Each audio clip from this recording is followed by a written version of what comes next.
म्हणून बाबासाहेबांनी भारतीय संविधानातलं पहिलं आर्टिकल लिहिलं, इंडिया दॅट इज भारत, हम भारत के लोग, we the people of India. संविधानाची सुरुवात कशी करायची, सुरुवात कशी करायची, उद्देश पत्रिकेत चर्चा सुरू झाली. संविधानाची सुरुवात कशी करायची चर्चा सुरू झाली. पंडित मदन मोहन मालवीय उठले आणि त्यांनी सांगितलं, ओम के नाम सुरू करू.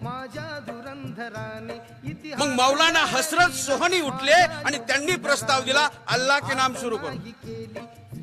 मग कामत उठले आणि एचवी कामत उठले आणि त्यांनी दिलं, ईश्वर के नाम सुरू करू. बाबासाहेब उठले आणि बाबासाहेबांनी प्रस्ताव दिला, लोक इस नाम से सुरू करू. लोक मतदान झालं. तुम्हाला आश्चर्य वाटेल ऐकून, त्या मतदानामध्ये 68 मतं माणसाला पडली आणि 41 मतं देवाला पडली. संविधान सभेत पहिल्यांदा देव हारला आणि माणूस जिंकला. न्यायाच्या आदर्शावर संघर्ष तुझा होता.